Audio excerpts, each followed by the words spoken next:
এই মুহূর্তে আলিপুর আবহাওয়া দপ্তরের গুরুত্বপূর্ণ খবর।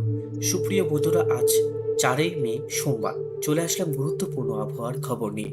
আপনারা কোন জেলা থেকে দেখছেন, আবহাওয়ার পরিস্থিতি কি রয়েছে, অবশ্যই আমাদের ভিডিওর কমেন্ট বক্সে লিখে জানাবেন। ইতিমধ্যে ধেয়ে আসছে পশ্চিমী ঝঞ্ঝা।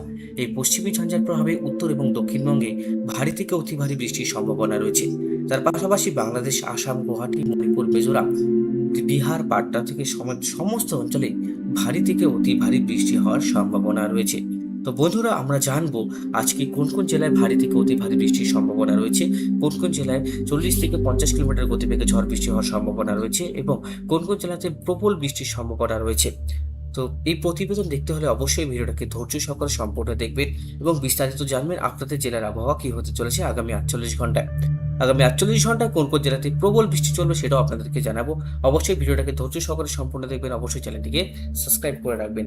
তো প্রথমেই আমি লক্ষ্য করব এই মুহূর্তের উপগ্রহ চিত্র কি রয়েছে। এই মুহূর্তে যে উপগ্রহ চিত্র আমরা দেখতে পাচ্ছি, পশ্চিমী ঝঞ্ঝা ইতিমধ্যে আস্তে আস্তে নিজের শক্তি বৃদ্ধি করছে। এর প্রভাবে উত্তরবঙ্গে আর 5 থেকে 6 ঘন্টার মধ্যেই অতি ভারী বৃষ্টি হওয়ার সম্ভাবনা রয়েছে, যদি এটা সেম শক্তিশালী হয়ে থাকে। এদিকে বাংলাদেশে প্রবল বৃষ্টি চলছে, সেটা হচ্ছে সিলেট, কিষানগঞ্জ, কিশোরগঞ্জ, মৌলভীবাজার, মধুপুর, আগরতলা, আমবাসা, কুমিল্লা, অমরপুর, তারপর হচ্ছে এদিকে শিলচর আছে, জিকাগঞ্জ আছে, জান্তিপুর। এই সমস্ত অঞ্চলে আমরা ভারী থেকে অতি ভারী বৃষ্টি, তার সঙ্গে ঝোড়ো হাওয়া লক্ষ্য করতে পারছি এই অঞ্চলে, এবং শিলাবৃষ্টি লক্ষ্য করতে পারছি। এই অঞ্চলটাতে অতি ভারী বৃষ্টি চলছে, এখনো চলছে। যারা এই অঞ্চল থেকে দেখছেন অবশ্যই কিন্তু আপনাদের ভিডিও কমেন্ট বক্সে লিখে জানাবেন আজ 4 মে সোমবার এই অঞ্চলে প্রবল বৃষ্টি হচ্ছে। আপনারা যদি এই অঞ্চল থেকে হয়ে থাকেন অবশ্যই ভিডিওর কমেন্ট বক্সে লিখে জানাবেন। ইতিমধ্যে মালদা থেকে শুরু করে নদিয়া ডিস্ট্রিক্টে কমলা সতর্কবার্তা জারি হয়েছে ভারী বৃষ্টি। তার সাথে সাথে 40 থেকে 50 কিলোমিটার গতিবেগে কালবৈশাখী ঝড়ের সম্ভাবনা রয়েছে। ইতিমধ্যে পশ্চিমী ঝঞ্ঝা সীতাপুরের কাছাকাছি চলে আসছে। এই সীতাপুর থেকে আস্তে আস্তে গোরখপুর, গোরখপুর থেকে পাটনা, তারপরে উত্তরবঙ্গের দিকে প্রবেশের সম্ভাবনা। দক্ষিণবঙ্গে আজ বিকাল থেকে ঝড় বৃষ্টি হওয়ার সম্ভাবনা রয়েছে। বিকাল থেকে কিন্তু পরিবর্তন থাকবে আমাদের পশ্চিমবঙ্গের আবহাওয়ার।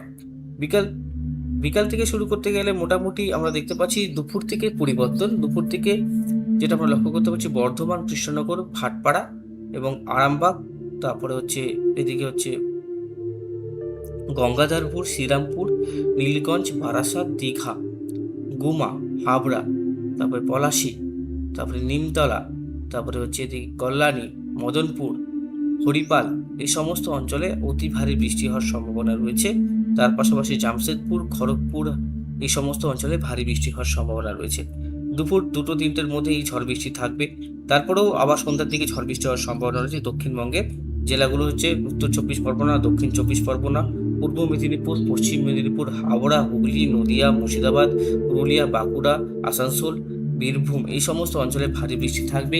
মঙ্গলবারও কিন্তু এই সমস্ত অঞ্চলে ভারী থেকে অতি ভারী বৃষ্টি হওয়ার সম্ভাবনা রয়েছে। এই যে অঞ্চলটা রয়েছে এই অঞ্চলটাতে পাস করবে।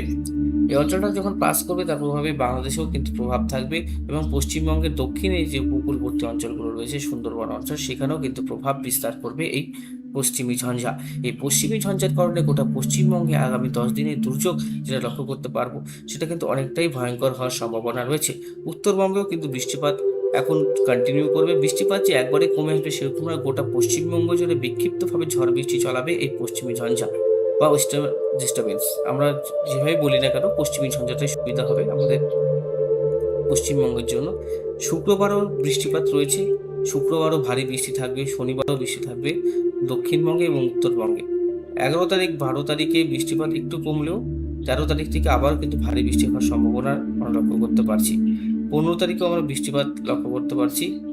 15 তারিখ, 16 তারিখ, 17 তারিখে ভারী থেকে অতি ভারী বৃষ্টি হওয়ার আবারও সম্ভাবনা আমরা লক্ষ্য করতে পারছি। সোমবার মানে পরের আর 2টা সোমবার পর, মানে 17 তারিখ, 18 তারিখে এবার কোনো জায়গায় ঘূর্ণিঝড় যদি হয় সেটা আপনাদেরকে দেখিয়ে দিচ্ছি। কোনো ঘূর্ণিঝড় এই মুহূর্তে আমাদের সিস্টেমে কিন্তু নেই। ঘূর্ণিঝড় কোথাও কিন্তু হচ্ছে না এখনো, কোথাও প্যাসিফিক ওশান হোক, ইন্ডিয়ান ওশান হোক, বঙ্গোপসাগর, তারপর প্রশান্ত মহাসাগর, এই সমস্ত কিন্তু কোনো জায়গাতেই কোনো ঘূর্ণিঝড় অ্যাক্টিভ নেই, কোনো ঘূর্ণিঝড় আসছে না। এবার আমরা দেখব কোন জায়গায় কি পরিবর্তন। সেটা হচ্ছে, দেখুন আবহাওয়া সতর্কবার্তা, দেখুন এই পাশটাতে কমলা হলুদ সতর্কবার্তা জারি হয়েছে। সেটা হচ্ছে দিল্লি, কোটা, প্রয়াগরাজ, যোধপুর, সিমলা, এই সমস্ত অঞ্চলে হলুদ এবং কমলা সতর্কবার্তা জারি করেছে আলিপুর আবহাওয়া দপ্তর বা IMD, Indian meteorological department. Alipore আবহাওয়া দপ্তর হচ্ছে আমাদের পশ্চিমবঙ্গের ক্ষেত্রে, ইন্ডিয়ান মেট্রোলজিক্যাল ডিপার্টমেন্ট হচ্ছে সমস্ত অঞ্চলের জন্য। সমস্ত রাজ্যে একটা করে ডিপার্টমেন্ট থাকে। এবার আমরা লক্ষ্য করব যে বৃষ্টির পরিমাণ আগামী 24 ঘন্টা পরিমাণ বৃষ্টি হতে পারে সেটা সোমবারে দেখুন। উত্তরবঙ্গে সেভাবে বৃষ্টিপাত নেই, দক্ষিণবঙ্গে বৃষ্টিপাত রয়েছে। এটা মূলত পরিবর্তনশীল আবহাওয়া, অবশ্যই এটা পরিবর্তন ঘটবে। আজকে তো পরিবর্তন আমরা দেখতে পাচ্ছি যে উত্তরবঙ্গে আজকে কমলা সতর্কবার্তা দেওয়া রয়েছে। দেখুন মঙ্গলবারে 5 তারিখে সব থেকে বৃষ্টি যেটা হবে বোলপুর, আর হচ্ছে এদিকে পলাশী, তেহট্ট, আর হচ্ছে কৃষ্ণনগর, আর ভাটপাড়া, কলকাতা তো বৃষ্টি রয়েছে, উত্তরবঙ্গে মূলত কম। তারপরে 8 তারিখ পর্যন্ত বৃষ্টিটা কতটা পরিমাণ বাড়তে পারে, মূলত দক্ষিণবঙ্গের দিকেই বাড়ছে, উত্তরবঙ্গের দিকে হালকা পরিমাণ বাড়ছে, যেখানে এইদিকে দেখতেই পাচ্ছেন 1 ইঞ্চির কাছাকাছি। সেটা আমরা যদি 10 দিনের কাছে দেখি, আমরা যদি আগামী 18 দিনের আপডেট দেখি, সেটা কিন্তু দক্ষিণবঙ্গের ক্ষেত্রেই বেনিফিট আমরা লক্ষ্য করতে পারছি। এই যে অঞ্চলটা আছে এখানে কিষানগঞ্জ, রায়গঞ্জ, এই সমস্ত অঞ্চলে ভারী থেকে অতি ভারী বৃষ্টি, বালুরঘাটে অতি ভারী বৃষ্টি, মালদাতে অতি ভারী বৃষ্টি, রংপুর, ময়মনসিংহ, ধুবড়িতে অতি ভারী বৃষ্টি 10 ইঞ্চির কাছাকাছি, শিলংয়ে, সিলেটে, এই ময়মনসিংহ, ঢাকা সমস্ত অঞ্চলে কিন্তু অতি ভারী বৃষ্টি জারি থাকবে। আগামী এই কদিন অনেকটাই পরিবর্তন থাকবে বিভিন্ন জেলাগুলো, যেটা এখন দেখছেন সেটা পরবর্তী সময় অনেকটাই পরিবর্তন হতে পারে। তো বিভিন্ন জেলাগুলোতে থাকছে ভারী থেকে অতি ভারী বৃষ্টি। আপনাদের জেলার নাম অবশ্যই কমেন্ট বক্সে লিখে জানাবেন, আমি আপডেটটি আপনাদের কাছে তুলে ধরবো। আপনাদের জেলার আবহাওয়ার আপডেট আগামী 48 ঘন্টা থেকে আগামী 24 ঘন্টা কেমন থাকতে পারে। তো অবশ্যই কিন্তু চ্যানেলটিকে সাবস্ক্রাইব করে রাখবেন বন্ধুরা, প্রতিনিয়ত সঠিক আবহাওয়ার আপডেট পাওয়ার জন্য। আমি আবারও বলছি, সাগরে কোনো ঘূর্ণিঝড় তৈরি হচ্ছে না। আমাদের একটি বিপরীত ঘূর্ণাবর্ত রয়েছে এবং পশ্চিমী ঝঞ্ঝা রয়েছে। এর প্রভাবে বঙ্গোপসাগর থেকে প্রচুর পরিমাণে জলীয়বাষ্প প্রবেশ করছে। এভাবে পশ্চিমী ঝঞ্ঝার কারণেই বিক্ষিপ্তভাবে বজ্রগর্ভ মেঘ থেকে এই বৃষ্টি এবং ঝড় হচ্ছে। 30 থেকে 40 কিলোমিটার গতিবেগে আছড়ে পড়বে কালবৈশাখী ঝড়। সাবধান থাকবেন, সতর্ক থাকবেন এবং নিরাপদ স্থানে থাকার চেষ্টা করবেন।